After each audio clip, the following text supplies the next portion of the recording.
Entré a la oficina con la sensación extraña de quien vuelve a casa después de un viaje largo, aliviada por los buenos números del trimestre, pero con una inquietud en el cuerpo.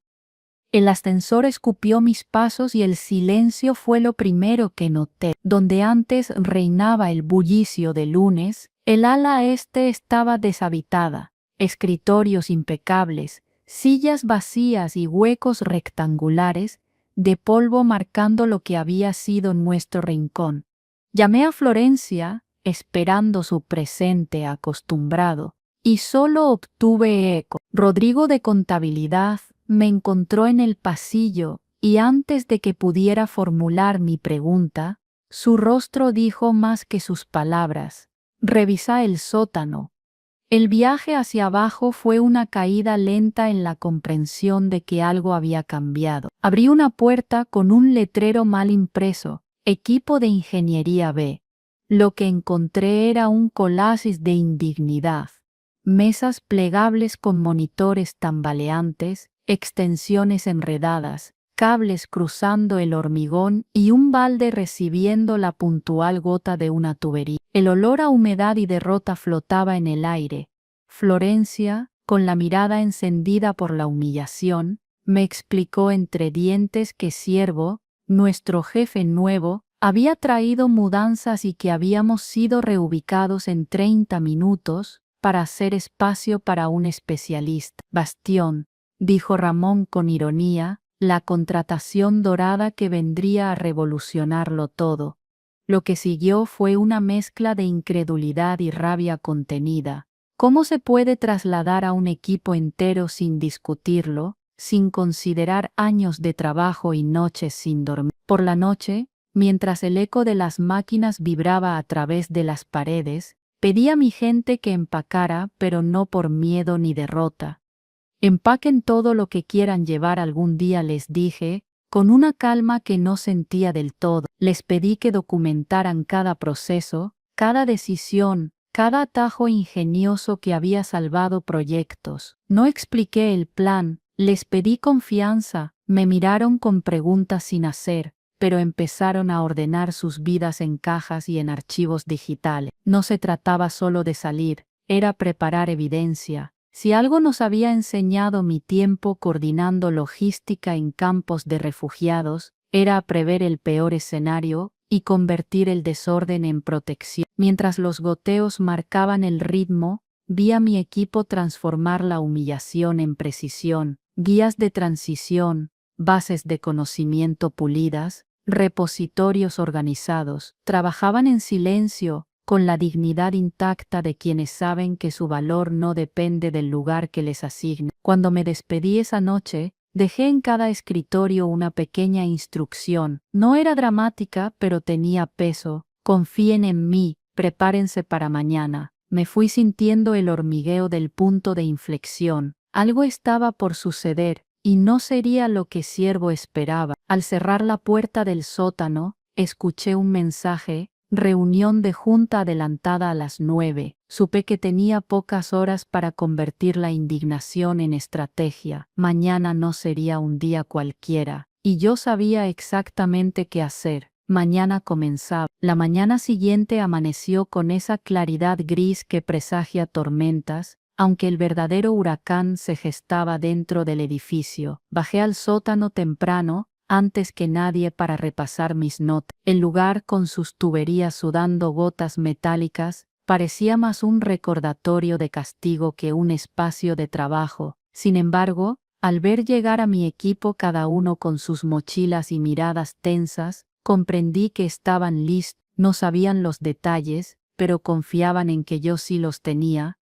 El aire olía a ansiedad contenida cuando me senté frente a ellos. Florencia, siempre impaciente, me lanzó la pregunta que todos guardaban: «¿Hasta cuándo vamos a soportar esto?». La miré con calma, con la misma serenidad que usaba cuando todo se caía en crisis humanitarias. «Hasta que no tengamos que soportarlo más», respondí. Fue una frase sencilla, pero suficiente para que un destello de esperanza cruzara sus rostros. Ese mismo día, algo inesperado sacudió la empresa. Bastión, el supuesto prodigio, Tuvo su primera gran prueba, presentar frente a la Junta. Ciervo lo acompañó confiado en su estrella dorada. Nosotros, en el sótano, seguimos el evento a través de rumores que bajaban como gotas de agua en tuberías, preguntas técnicas que Bastión no supo responder, gráficos inflados que se derrumbaron ante un par de cifras, y finalmente el silencio incómodo de un auditorio que descubría humo donde esperaba fuego. Esa tarde, las puertas del sótano se abrieron de golpe. Ciervo entró con una sonrisa que no le alcanzaba a los ojos. Buenas noticias, dijo con tono paternalista. El equipo podrá subir de nuevo al ala este. Una mejora apenas simbólica, un gesto para calmar agua. Mi equipo lo miró con incredulidad.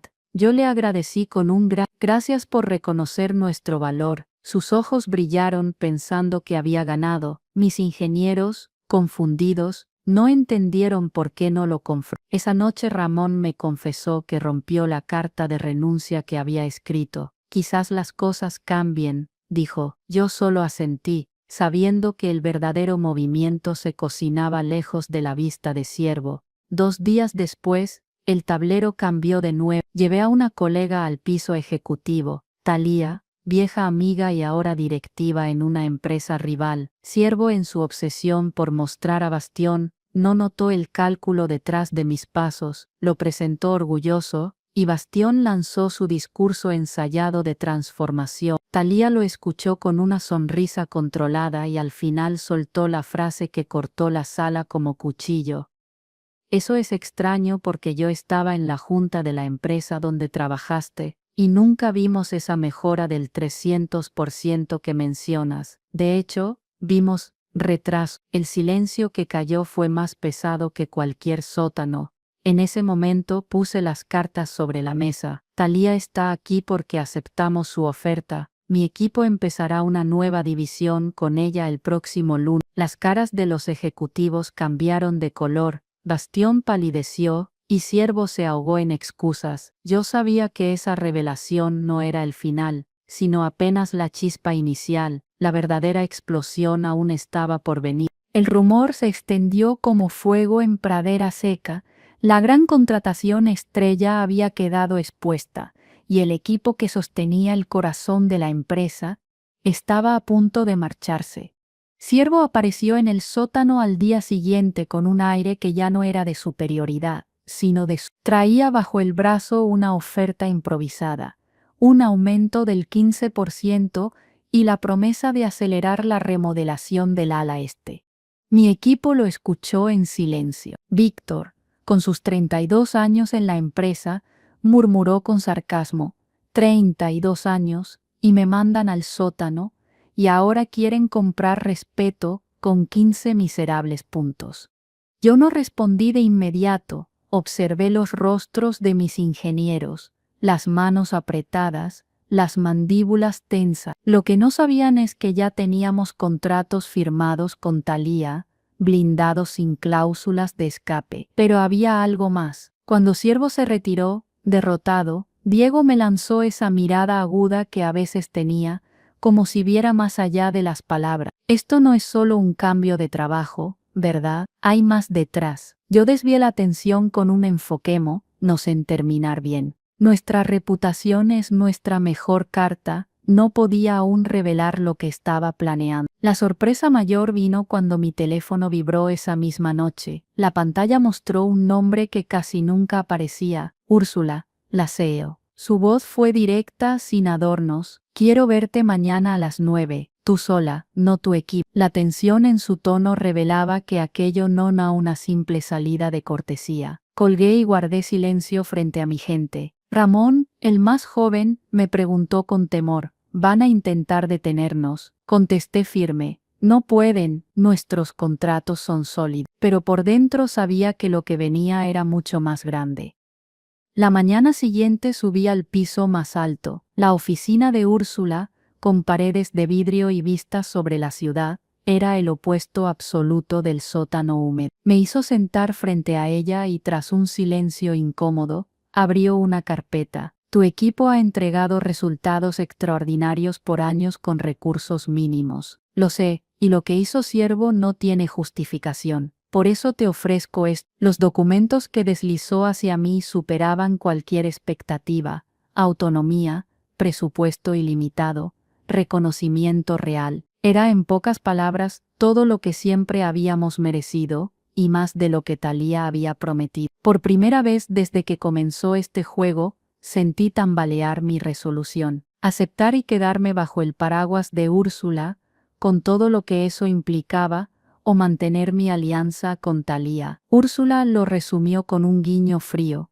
beneficio mutuo, remedio. Tú ganas lo que tu gente merece, yo reestructuro sin guerra interna. Salí de esa oficina con la carpeta en la mano y un torbellino en la cabeza. Cuando regresé al sótano, todos me miraron expectantes. Levanté la carpeta y dije: Úrsula quiere que nos quedemos, y la oferta es mejor que la de Thalía. El silencio se hizo pesado. Inés, siempre firme, habló la primera: solo nos valoran porque nos vamos. No les creo.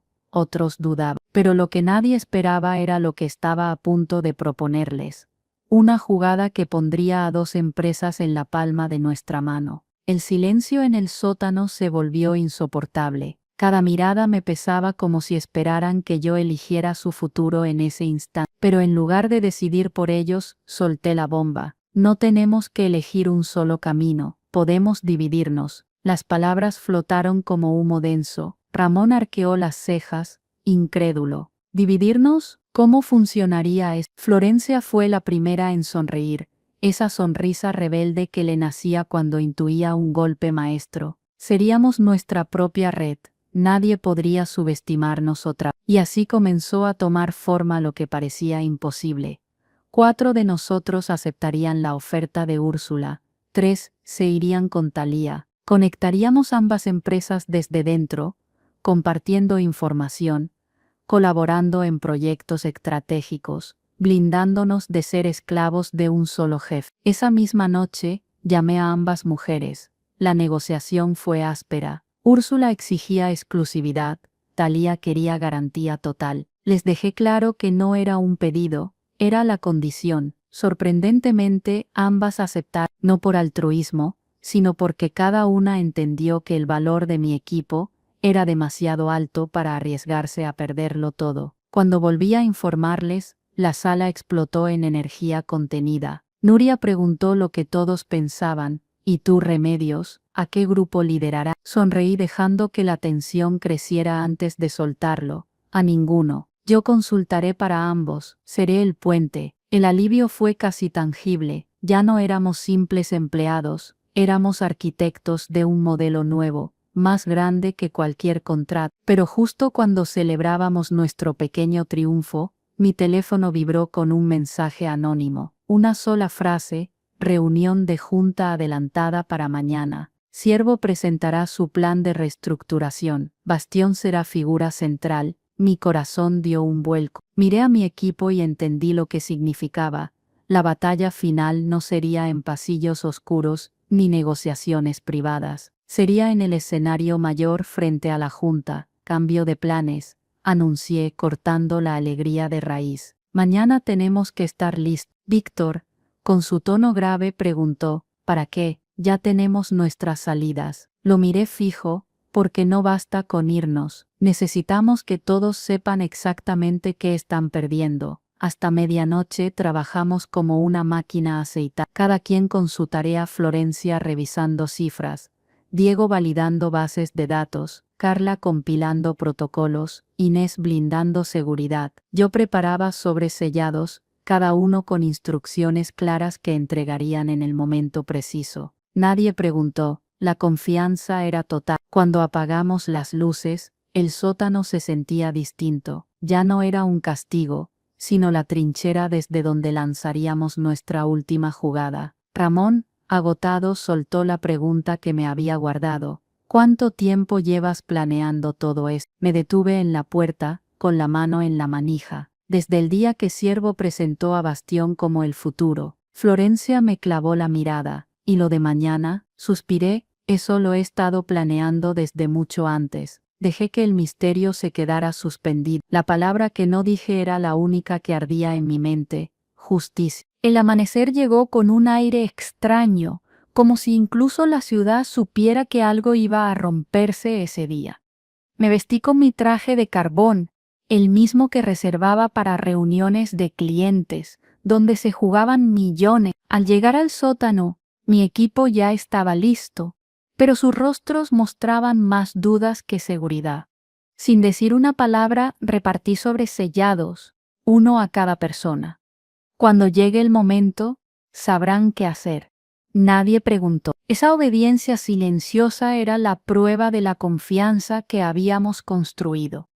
A las 8:30 nos dirigimos al piso ejecutivo. El contraste entre la humedad del sótano y la alfombra mullida del último nivel era insultante. Frente a la sala de juntas, nos hicieron esperar en una habitación adyacente. El reloj avanzaba lento y Ramón, siempre nervioso, susurró: «No deberíamos estar aquí. No nos invitaron», le respondí tranquila.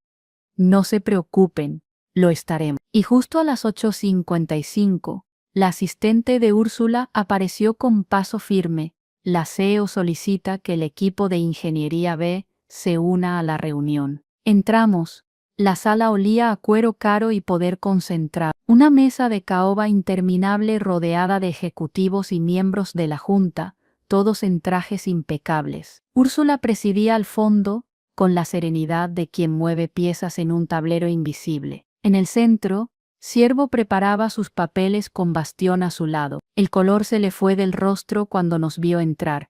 Bastión ni siquiera levantó la mirada. «Gracias por unirse a nosotros», dijo Úrsula con tono neutral, invitándonos a tomar asiento. Luego giró hacia Ciervo. «Por favor, continúa con tu presentación». El hombre tragó saliva y comenzó a hablar de transformación y metodologías revolucionarias, mostrando diapositivas llenas de flechas ascendentes y promesas vacías. Un miembro de la Junta interrumpió: «¿Y qué pasa con el equipo actual de ingeniería?». Ciervo titubeó: «Ha habido cierta resistencia al cambio, pero la estamos gestionando». Úrsula ladeó la cabeza, su voz cortante: «¿Te refieres a reubicarlos en un sótano con tuberías goteando?». El murmullo recorrió la mesa. Los ojos se giraron hacia nosotros. Ciervo intentó recomponerse. «Fue una medida temporal». Ella clavó el golpe final: «Temporal, hasta que supiste que renunciaban, ¿verdad?». El silencio fue letal. Entonces Úrsula se volvió hacia mí. «Remedios, ¿quieres dar tu perspectiva?». Sentí el peso de todas las miradas. Me levanté, mi corazón latiendo fuerte pero mi voz firme. «Gracias, lo que voy a compartir no es una queja personal. Es un análisis sobre lo que significa ignorar resultados por perseguir espejismos». Asentí a mi equipo. Uno a uno, abrieron sus sobres y comenzaron a repartir documentos por toda la mesa. Incluso Ciervo recibió el suyo último, sus manos temblando al sostenerlo. «Lo que tienen enfrente», continué, «es un informe de productividad real de los últimos 5 años, junto con la distribución de recursos. También incluye las proyecciones si seguimos el modelo actual». Los murmullos se transformaron en exclamación. «¿Una caída del 30% en entregables?», cuestionó un directivo. Otro levantó la mirada incrédulo.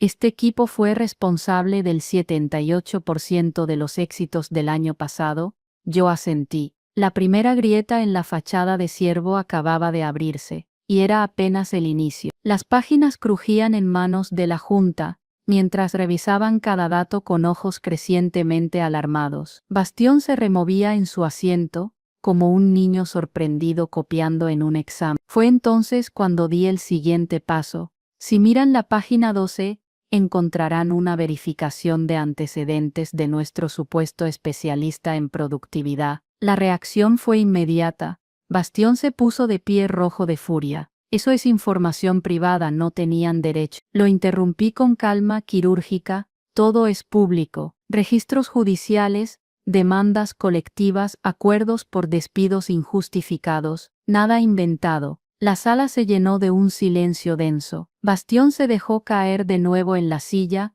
con la frente perlada de sudor. Seguí firme como una cuchilla. Sus métodos revolucionarios fueron implementados en 3 empresas. Las 3 sufrieron la misma curva: entusiasmo inicial, desplome en productividad. 2 cerraron, la tercera despidió al 40% de su gente el trimestre pasado. Eso es lo que quieren traer aquí. Siervo ya no era rojo, estaba ceniciento. Balbuceó, no estaba consciente, lo miré directamente. Ese es el problema, no investigaste, estabas tan obsesionado con un golpe de efecto que ignoraste los resultados consistentes de tu propio equipo. El presidente de la Junta se inclinó hacia adelante, los dedos entrelazados. Entonces, ¿esto no es solo un caso de mala asignación de oficinas? ¿Estamos frente a un patrón de decisiones peligrosas? Aproveché el momento, exactamente. El sótano no fue solo un espacio físico, fue la metáfora perfecta de cómo se priorizó el brillo sobre la sustancia,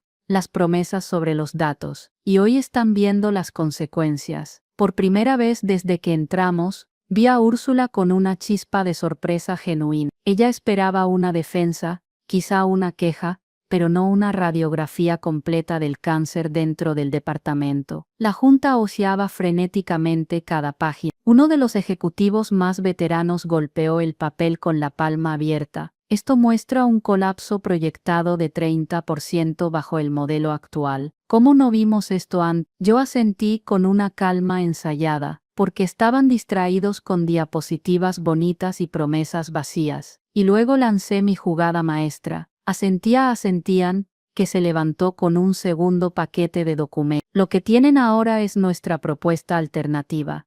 Dividir el equipo entre esta empresa y la de Thalía, trabajando en proyectos conjuntos. Mantendrán el conocimiento crítico aquí y crearán innovación colaborativa allá. Nadie pierde, todos ganan. La mirada de los miembros de la Junta cambió. Curiosidad, interés, incluso entusiasmo. Thalía, que hasta entonces había guardado silencio, habló con voz clara. He revisado el plan, lo apoyo, sería un modelo pionero en nuestra industria. Siervo abrió la boca, pero ya no quedaban palabras que lo salvaran. La reunión no había terminado, pero la balanza estaba inclinada, y aún faltaba la estocada final. El presidente de la Junta rompió el silencio con voz grave. Lo que han traído hoy no es solo un reporte, es un espejo. Y no nos gusta lo que vemos. Todos voltearon hacia Siervo. Él intentó articular una defensa. Esto es una conspiración, una trampa cuidadosamente planeada. Su voz temblaba. Yo lo miré directo a los ojos. No, Siervo. Tú cavaste este agujero el día que decidiste que nuestro lugar estaba en un sótano. Nosotros solo nos aseguramos de que todos vieran la consecuencia de esa decisión. Las caras alrededor de la mesa eran un cuadro de decepción. Úrsula intervino con precisión quirúrgica. El liderazgo falló en investigar, falló en escuchar y lo peor, falló en valorar. Y hoy tenemos las pruebas. Siervo bajó la cabeza sabiendo que cualquier palabra sería gasolina en un incendio ya descontrolado. Después de 3 horas de deliberaciones a puerta cerrada, mi equipo y yo salimos del edificio rumbo a un restaurante cercano. Las tensiones acumuladas se transformaron en risas nerviosas y abrazos. Thalía nos esperaba con una copa de vino en mano. Cuando mi teléfono vibró, lo saqué casi sin pensar. Era un mensaje de Úrsula. Siervo y bastión fuera. La Junta aprobó tu propuesta. ¿Cuándo puedes empezar como directora del departamento? Le mostré el mensaje al grupo. El estallido de alegría fue inmediato, tanto que los comensales de otras mesas voltearon curiosos. Ramón gritó, «¡Lo logramos!» y Florencia, con ojos desbordando emoción, exclamó, «Así que ese era tu plan desde el principio, quitarnos de encima a Siervo y reestructurar todo». Yo sonreí pero negué suavemente. No exactamente. Mi plan inicial era solo asegurar nuestro futuro, pero cuando vi lo profundo de los errores, entendí que teníamos que cambiar el sistema, no solo escapar de él. Víctor levantó su vaso. Serio. Entonces, dividirnos entre 2 empresas fue un escudo. Yo asentí. Exacto. Nunca más estaremos a merced de un solo jefe o una sola estrategia. Siempre tendremos opciones. El brindis resonó como una declaración de independencia. Pasaron 6 meses y lo que parecía una idea descabellada se transformó en un caso de estudio publicado en revistas de la industria. El modelo colaborativo entre dos compañías rivales no solo redujo desgaste, sino que disparó la innovación. Ambas crecieron en bolsa. Mi equipo ya no trabajaba en sótanos oscuros, ahora ocupábamos oficinas con ventanas abiertas y condiciones dignas en ambas empresas. Y Ciervo, lo último que escuché fue que aceptó un puesto mucho menor en una empresa pequeña, con la sombra de su fracaso siguiéndolo. Bastión, fiel a su estilo, se reinventó como consultor de cultura laboral, aún vendiendo humo disfrazado de milagro. Pero lo verdaderamente importante no fueron ellos. Fue el mensaje que quedó grabado. La venganza más satisfactoria no es destruir a quien te humilló, sino construir algo tan sólido que su error nunca pueda repetirse con nadie más. El éxito no tardó en atraer mirada. Medios especializados comenzaron a cubrir nuestra historia. El equipo que convirtió un sótano en un laboratorio de innovación titulaba un artículo. Otro lo llamó el modelo híbrido que redefinirá el futuro corporativo. Mientras tanto, dentro de ambas empresas, el ambiente era radicalmente distinto. Ya no éramos los invisibles que trabajaban en silencio, éramos el referente que todos consultaban cuando un proyecto parecía imposible. Pero lo más curioso era lo que ocurría en los pasillos ejecutivos. En la empresa de Úrsula, algunos directores que antes ignoraban nuestras propuestas, ahora se acercaban con sonrisas demasiado amplias. Querían asociarse con nuestro nuevo enfoque. En la de Thalía la energía era distinta. Ahí nos daban espacio para crear, aunque no dejaban de observarnos con esa mezcla de fascinación y cautela. Sabían que no éramos empleados comunes, éramos un puente vivo entre dos gigantes. Una tarde, después de una jornada intensa, Florencia me tomó del brazo. Remedios, todo esto es increíble, pero siento que aún guardas algo. ¿Cuál es el verdadero final de tu plan? Su intuición era precisa, yo le sonreí sin contestar, porque la verdad era que sí, aún había una fase final, un movimiento que ni siquiera mi equipo conocía. Ese movimiento comenzó a tomar forma con un mensaje inesperado, un correo de un remitente anónimo. La próxima reunión de junta es clave. Están preparando otra jugada. No subestimen lo que viene. Mi pulso se aceleró. No decía quién lo enviaba, pero sabía leer entre líneas. Ciervo tal vez había caído, pero los intereses que lo respaldaban seguían vivos. No compartí la alerta de inmediato. En cambio, convoqué a mi equipo esa noche. Tenemos que documentar aún más, no solo nuestros logros, también las fallas sistémicas de ambas empresas. No podemos depender de la buena voluntad de Úrsula ni de la visión de Thalía. Ramón frunció el ceño. No confiamos en ella. Respondí con calma, confiamos, pero no apostamos todo a un solo tablero. Esa es la diferencia entre sobrevivir y trascender. Durante semanas, recopilamos información, bases de datos, comparativas de desempeño, análisis de recursos, todo organizado con la misma meticulosidad con que habíamos empacado en el sótano. Lo que estábamos construyendo era más que un archivo, era un seguro, una carta de poder que nos daría voz, sin importar quién ocupara la silla del poder. La mañana que entregué a cada miembro del equipo un sobre digital con copias encriptadas, noté el brillo en sus ojos. Florencia lo expresó en palabras: esto ya no es solo venganza, ¿verdad? Es una revolución silenciosa, y por primera vez porque ahora no luchábamos solo por un espacio digno, estábamos reescribiendo las reglas de cómo se mide el valor de un equipo. Lo que ninguno sabía aún era que la siguiente reunión de junta iba a ser la prueba de fuego, y yo ya estaba preparada para encender la mecha. El día señalado llegó envuelto en una calma engañosa. Desde temprano, los pasillos de la empresa de Úrsula bullían con un nerviosismo palpable. El rumor era claro. La junta evaluaría no solo las decisiones de Ciervo y Bastión, ya desterrados, sino la estructura misma del departamento de ingeniería. Lo que pocos sabían es que mi equipo y yo llevábamos semanas preparando nuestro propio guión. A las 9:00 en punto cruzamos la puerta de la sala de juntas. El ambiente era denso, cargado de expectativas. Úrsula estaba en la cabecera, con esa compostura férrea que nunca dejaba entrever sus verdaderas cartas. A su lado, Varios miembros de la Junta hojeaban informes preliminares, y entre ellos distinguí una presencia inesperada. Un hombre que no había visto antes con un portafolio negro y mirada analítica. No era miembro habitual, era un consultor externo, invitado como árbitro silencioso. Me senté con mi equipo y esperé. La reunión comenzó con formalidades, pero pronto surgió el tema central: cómo garantizar la sostenibilidad del departamento tras la crisis del sótano.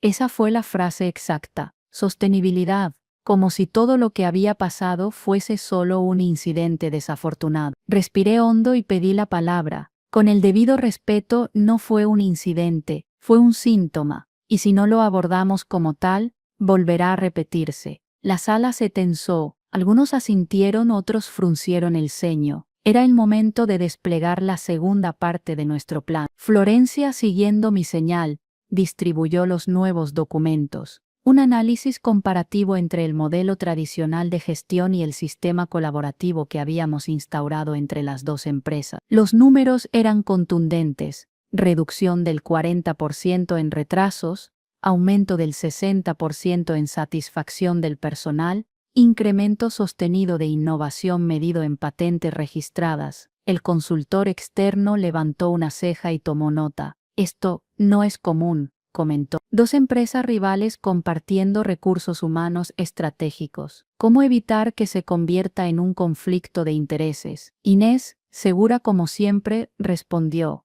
porque no dependemos de la lealtad ciega, sino de la transparencia absoluta. Todo está documentado, cada proyecto auditado. La confianza no es un favor, es un sistema. Vi el brillo en los ojos de algunos directivos. Por primera vez, estaban considerando que lo imposible podía funcionar, pero sabía que habría resistencia, y no me equivoqué. Uno de los veteranos golpeó la mesa. ¿Qué nos garantiza que no se vayan en bloque mañana y dejen a la empresa vacía? Ahí entraba mi parte. Saqué un sobre sellado, idéntico a los que había entregado en el sótano semanas atrás, y lo coloqué frente a ellos. Esto es lo que nos garantiza: nuestra documentación completa, accesible solo si ambos lados mantienen el acuerdo. No somos rehenes, somos socios, y socios no abandonan, construyen. El silencio que siguió fue más elocuente que cualquier argumento. Ese día, la Junta entendió que el poder ya no estaba en un despacho alfombrado, sino en un sótano donde aprendimos a sobrevivir. Lo que proponen rompe todos los manuales corporativos. Si funciona, será histórico. Si fracasa, será ruina. Esa dualidad hizo que la tensión subiera un grado. Yo lo miré directo y respondí: eso es lo que siempre nos dijeron cuando asumimos proyectos imposibles, y siempre entregamos. Hubo un murmullo de aprobación, pero sabía que con palabras no bastaba. Tenía que mostrar algo que no pudieran ignorar. Con un gesto, Carla encendió un proyector portátil y desplegó gráficas comparativas en la pared. Curvas ascendentes de productividad, reducción de costes en ambos lados, métricas de retención de talento. Y entonces Florencia dio el golpe definitivo. Un video de testimonios anónimos de empleados de distintos departamentos hablando de cómo nuestro modelo había devuelto dignidad al trabajo. Ya no siento que mi esfuerzo se pierde en una caja negra, decía una voz. Por primera vez en años me escuchan, decía otra. Los directivos se removieron en sus sillas. Era difícil rebatir cifras, pero era imposible ignorar voces humanas. De pronto uno de los más influyentes, el mismo que había votado a favor de Bastión meses atrás, habló con un tono casi desafiante. Remedios, ¿qué te garantiza que tu equipo no use este poder en su propio beneficio, chantajeando a ambas empresas? Sentí como mi gente contenía el aliento. Esa era la acusación que temíamos. Me levanté despacio y caminé alrededor de la mesa, porque lo que nos mueve no es el dinero ni el control, es algo más sencillo. Y si este sistema falla, no será por nuestra avaricia, sino por quienes crean que pueden repetir lo que hizo Ciervo en el sótano. Lo que ocurrió allí fue la prueba de que un equipo puede resistir la humillación, pero no la falta de visión. El consultor externo asintió, como si hubiera estado esperando esa respuesta. Entonces su propuesta no es solo técnica, es cultural. Exacto, cultural. Esa era la palabra que había estado evitando porque significaba algo más profundo, una revolución interna. Y en ese instante comprendí que la batalla no era convencer a todos, sino demostrar que ya lo estábamos haciendo funcionar, con o sin su aprobación. Úrsula intervino entonces con un brillo frío en los ojos. La Junta debe decidir si queremos ser la empresa que repite errores o la que inaugura un modelo nuevo. Yo ya tengo mi voto claro, y me miró directamente. No supe si su gesto era apoyo genuino o una jugada estratégica, pero de pronto mi teléfono vibró en el bolsillo con un mensaje breve y críptico. Cuidado, no todos en esta sala están de tu lado. La verdadera partida apenas comenzaba. No miré el teléfono para no levantar sospechas, pero el eco de esas palabras, no todos en esta sala están de tu lado, se instaló como un tambor constante en mi mente. El presidente de la Junta pidió un receso de 15 minutos. La sala se vació con murmullos tensos. Aproveché para reunir a mi equipo en un rincón discreto. Ramón susurró lo que todos pensaban. ¿Y si este mensaje es una trampa? Florencia, con la furia contenida de siempre, replicó. Y si no lo es, no podemos ignorarlo. Respiré hondo y les di una instrucción sencilla. Mantengan los sobres listos. Si alguien intenta silenciarnos, tendrán más fuerza de la que creen. Vi cómo sus ojos se endurecían con determinación. El sótano nos había preparado para esto. La disciplina del silencio, la resistencia bajo presión. Cuando regresamos a la sala, el ambiente había cambiado. Un grupo reducido de directivos conversaba con el consultor externo en voz baja. Sus gestos eran cerrados, casi conspirativos. Me senté pero no bajé la guardia. La reunión se reanudó con un tono diferente. Uno de los directivos más escépticos tomó la palabra. Si aceptamos este modelo colaborativo, necesitamos una garantía adicional. Queremos un liderazgo único, una figura central que sea responsable absoluta de los dos frentes. Sabía lo que buscaban, ponerme en esa posición y luego atarme a un poder que podrían manipular. Me levanté despacio midiendo cada palabra. No habrá una sola figura. Ese es el error que nos trajo aquí. Ciervo fue una figura única, y bastó su ambición para poner a todo un equipo en el sótano. Lo que proponemos es red distribuida, no pirámide. El consultor externo me observaba con atención. ¿Entonces nadie más?, preguntó, con un tono que sonaba más a prueba que a duda. Lo miré directo. Mandamos todos, porque todos tenemos pruebas, datos y capacidad de actuar. Nuestra fuerza no es la jerarquía, es la transparencia. La respuesta generó un murmullo en la mente. Algunos asintieron, otros fruncieron el ceño incómodos. Úrsula se inclinó hacia adelante, entrelazando los dedos. Entonces tu visión no es de liderazgo clásico, es de resistencia organizada. Llámelo como quiera, respondí, pero es lo que mantiene viva la innovación. Porque el futuro no lo lidera quien brilla más en una diapositiva, sino quien sabe construir incluso desde un sótano. En ese instante, sentí otra vibración en mi teléfono, un segundo mensaje aún más breve. Mira a tu izquierda. Giré lentamente y mis ojos se encontraron con alguien que jamás pensé ver en esa sala, y su presencia lo cambiaba todo. Al girar la cabeza, me encontré con una mirada conocida. Era un hombre que no formaba parte de la Junta ni de los directivos habituales. Mi pulso se aceleró al reconocerlo. Julián, antiguo subdirector de operaciones, quien había desaparecido de la empresa tras un retiro anticipado misterioso hacía un año. Nadie esperaba verlo aquí, mucho menos sentado como observador silencioso. Él sostuvo mi mirada unos segundos y luego sonrió con una calma inquietante. Entendí de inmediato. No era un invitado casual. Había regresado porque algo se estaba gestando tras bambalinas. El segundo mensaje cobraba sentido. La reunión continuó, pero ya nada sonaba igual. Cada palabra, cada gesto parecía cargado de un doble filo. Mientras un directivo exponía las ventajas de centralizar decisiones, Julián tomó la palabra con un tono suave pero firme. El modelo de remedios es peligroso para quienes desean control, pero es exactamente lo que necesita una empresa que ha olvidado la importancia de su gente. El murmullo se extendió, algunos se incomodaron, otros asentían. Ciervo había sido un desastre, pero este nuevo jugador parecía traer su propia agenda. Me levanté para recuperar el hilo. No se equivoque, esto no es un movimiento contra la empresa, sino un movimiento contra la mediocridad disfrazada de innovación. El sótano fue solo el síntoma visible de un mal sistémico. Úrsula intervino, seria, y ahora, ¿Dónde encaja Julián en todo esto? ¿Es parte de tu plan? La pregunta me tomó por sorpresa, pero sabía que debía responder con frialdad.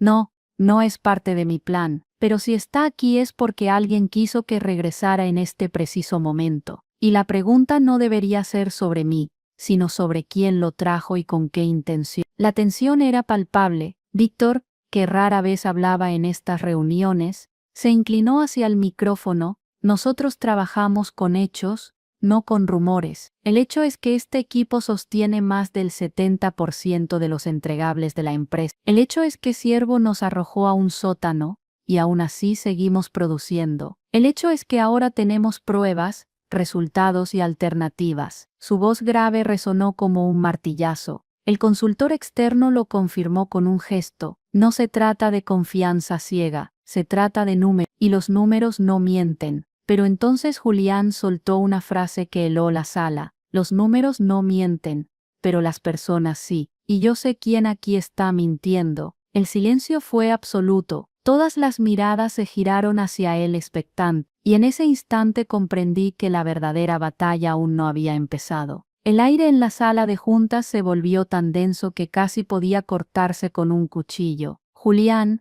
con esa calma de quien ya ha visto demasiadas guerras internas, dejó caer una carpeta negra sobre la mesa. El golpe seco resonó más fuerte que cualquier palabra. Aquí están las pruebas, dijo. Los directivos se miraron entre sí tensos. Úrsula, con el ceño fruncido, lo instó. Adelante. Julián abrió la carpeta y comenzó a desplegar documentos. Eran correos, memorandos internos, registros de transferencias presupuestarias. Todo apuntaba a una verdad incómoda. Varios miembros de la Junta habían respaldado en silencio las decisiones de Ciervo. Incluso después de que los resultados comenzaran a desplomarse, un murmullo indignado recorrió la mesa. Algunos directivos negaban con la cabeza, otros se hundían en sus sillas. Yo me mantuve de pie observando. Parte de mí quería intervenir, pero entendía que era mejor dejar que las máscaras cayeran solas. Esto no fue solo incompetencia, dijo Julián.